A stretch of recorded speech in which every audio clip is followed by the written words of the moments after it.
From the Institute for Inclusive Security, Angelic Young. Angelic, welcome. Thank you. Thank you. I was right to the point because what is the Institute for Inclusive Security?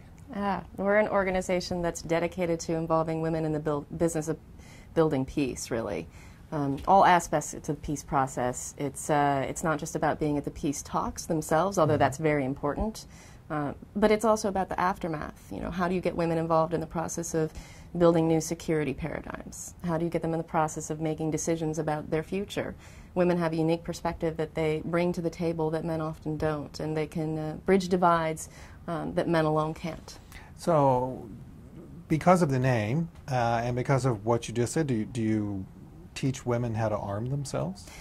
Not arm themselves in the physical sense, right, but arm themselves with the information and the skills that they need to advocate, and whether it's to their own governments or to other women, right? It's very important to us that women are able to build networks among each other, right? Together they're stronger than alone.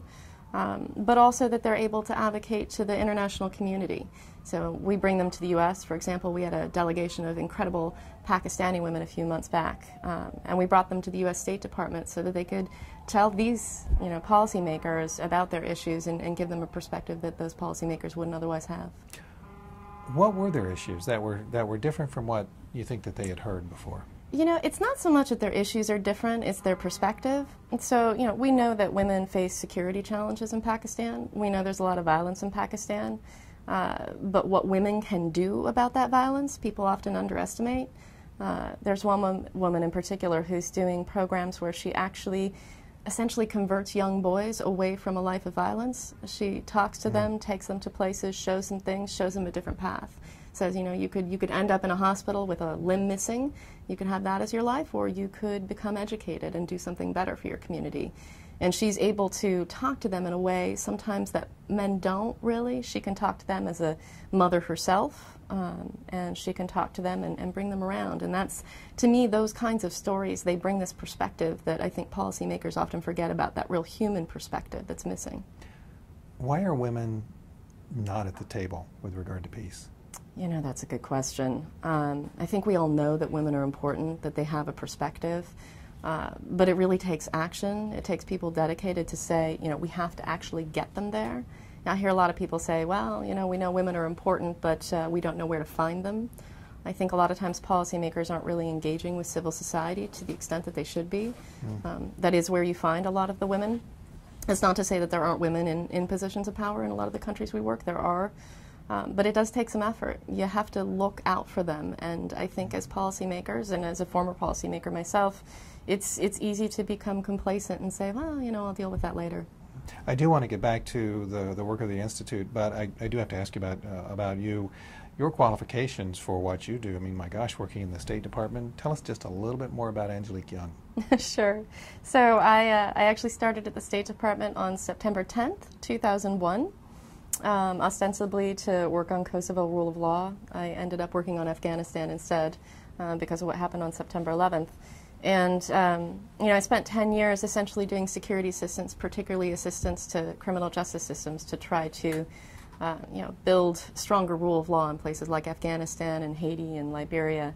And it was work that I enjoyed and I still very much believe in. But, over time I saw that even as I was implementing these programs, I wasn't doing as good of a job as I could be in terms of engaging. Afghanistan, Haiti, and Liberia? I mean, why don't you go to a tough place? Oh, how about Iraq? Yeah, no, I think my favorite of those was probably Haiti. But yeah, I mean, it's a challenge, but that's where you have to work. I mean, that's where the change is needed the most. And these women in those countries have a lot to teach each other as well as a lot to teach us. Okay, and so now let's get back to the women from Pakistan who came to speak. Their culture seems to be one where women are not, at least have very many places at the table. I think that's the perception, and certainly there are some challenges, but when I meet with these women, they're amazing. I mean, they're strong women. These are not people who are sitting back in the corner of a room who are afraid to speak their mind. They know what they want. They're smart. They have a lot to share. It's just really about creating a platform and creating a space. And I think that, you know, a lot of times Americans have this perception, which is maybe not entirely, you know, accurate at times, that these women don't have those strong opinions. They do. They do. You just have to look. You just have to see. And that's a lot about what we do is we bring those people hopefully to Americans so that they can get that perspective.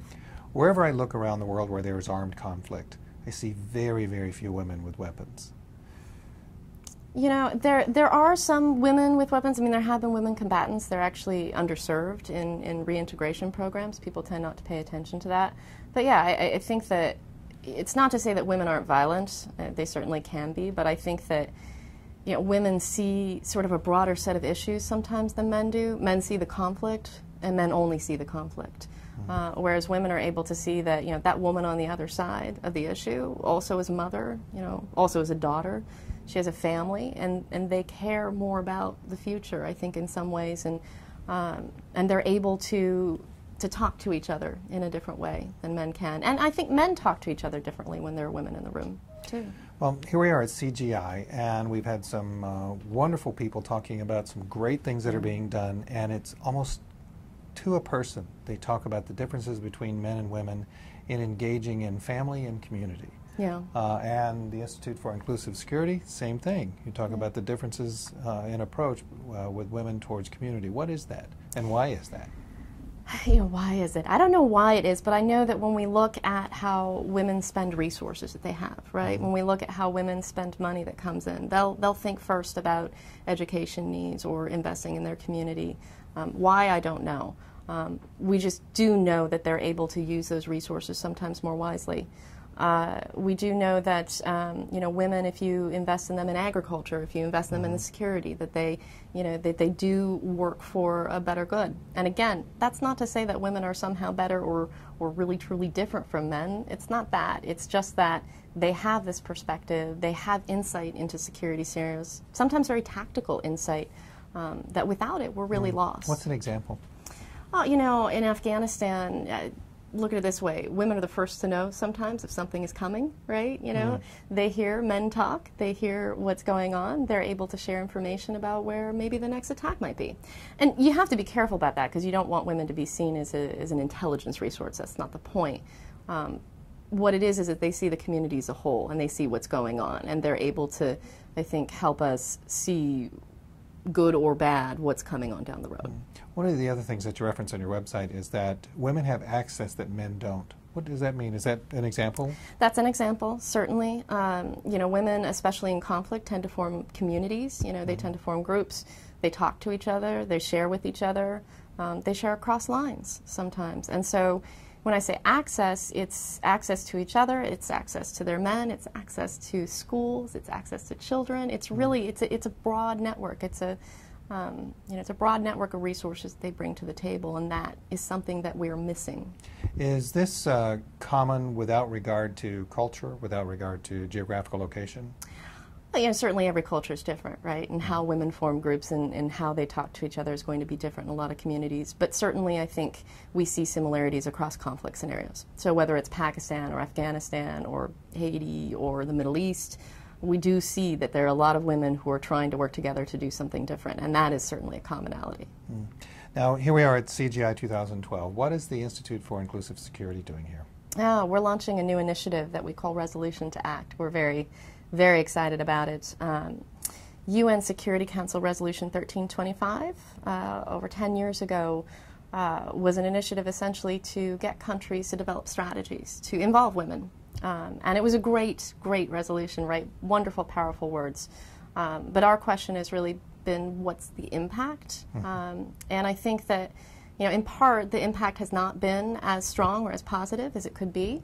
And in part, we don't know entirely what the impact is because nobody's really paying a lot of attention to progress on women's issues. We talk about the importance of them, but we don't spend a lot of time taking stock. You know, what does work, you know, when you're trying to get women more involved in security sector reform. So Resolution to Act is really about how do we take these powerful words and turn them into impactful, you know, action. And so we'll build a number of things. One thing we'll do is we'll bring some of these experts together, right? I mean, all these women working around the world, some of whom we know, some of whom we'll come to know. We want to bring them together so they can share their expertise with other women, with other men, We'll also build a virtual learning center. For a lot of people that we work with, sometimes the only way we can access them is through the internet. And so this will give people a chance to access our resources no matter where they are in the world.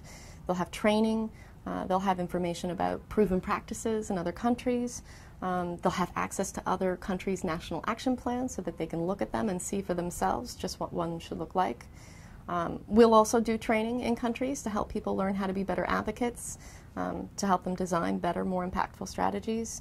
And then we'll develop a monitoring and evaluation tool to really show just how impactful these actions can be, but also to help policymakers make better decisions. You know, until you measure the progress that you're making, you don't know where you're not making progress. You don't know where your gaps are. And if we can show the results of the work in a more meaningful way, we'll help policymakers do a better job. Right here on Rainmakers, we talk about successes and successes yet to be. So I'm going to ask you this question. With regard to all of this work that you're doing and all the information that you're gathering, who's listening and who's not? Oh, there's a lot of people listening. I mean, certainly at CGI, every person I talk to has been fascinated by what we're doing, and that's really empowering to hear that people care so much, even when they're working in different sectors. Yeah, I think people are listening. It's not that they don't hear. It's been a long time since I've talked to somebody who doesn't get why this is important. I think it's just the difference between getting it, you know, sort of mentally and doing something about it. You know, I look at, you know, one issue, access to justice, for an example. I mean, this is a really important issue for women, you know, really around the world, not even just in conflict countries. Everybody will tell you access to justice is really important. Women's access to justice is really important. When you look at how much of the foreign aid that's out there that's spent is actually spent on women's access to justice, about 4%. Really? So yeah, so somewhere along the way, you know, we're missing something between the words and the action, and that's what we're really all about with this initiative, is helping people understand how to turn those words into action. Thank you very much for being with us. Thank you.